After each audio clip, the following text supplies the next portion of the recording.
नमस्कार मंडळी. मराठी चित्रपटसृष्टीतील अतिशय लोकप्रिय अभिनेत्री म्हणून निवेदिता सराफ यांना ओळखलं जातं.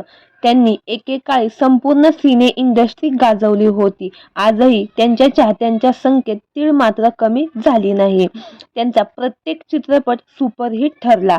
कलाकार प्रेक्षकांना आनंदी ठेवण्यासाठी नेहमी स्वतःला हसतमुख ठेवतात. मात्र या कलाक्षेत्रात त्यांना आपले खासगी आयुष्य लपवून ठेवावे लागले. असाच एक प्रसंग त्यांनी सांगितला आहे. मधल्या काळात निवेदिता सराफ यांना खूप मोठा दुःखाचा सामना करावा लागला होता.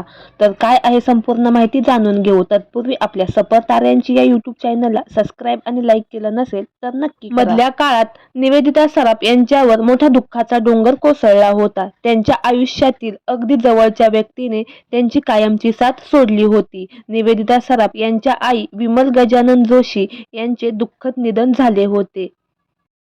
त्यामुळे त्या पूर्ण खचल्या होत्या. याबाबत त्यांनी एक पोस्ट शेअर केली आहे. आईला जाऊन 7 वर्ष लोटली, पण तिच्याशिवाय माझं आयुष्य कधी मी इमॅजिन केलंच नव्हतं. माझी गुरु, मैत्रीण, सर्व काही तीच आहे. निवेदिता सराफ यांच्या आईनं 35 वर्ष आकाशवाणीवर काम केलं होतं. मराठी नाटकात देखील त्या झळकल्या होत्या.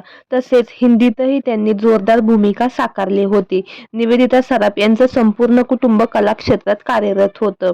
त्यांचे बाबा गजानन जोशी यांनी देखील मराठी चित्रपटात काम केलं. निवेदिता सराफ यांच्या बहिणीला सिनेसृष्टीत फारसा रस नसल्यामुळे त्या डॉक्टरीकडे वळल्या. तरी देखील त्यांनी अरण्यक या नाटकात कुंतीची भूमिका साकारली होती. सध्या निवेदिता सराफ स्टार प्रवाह वाहिनीवरील आई बाबा रिटायर होत आहे या मालिकेत महत्त्वपूर्ण भूमिका साकारत आहेत. तर त्यांचे पती ज्येष्ठ दिग्गज सर्वांचे लाडके मामा म्हणजे अशोक सराफ कलर्स मराठीवर अशोक मामा या मालिकेत मुख्य भूमिका साकारत आहेत. तर मंडळी, तुम्हाला अशोक सराफ आणि निवेदिता सराफ यांचा कुठला चित्रपट सर्वात जास्त आवडतो हे देखील आम्हाला कमेंट बॉक्समध्ये कळवा. धन्यवाद.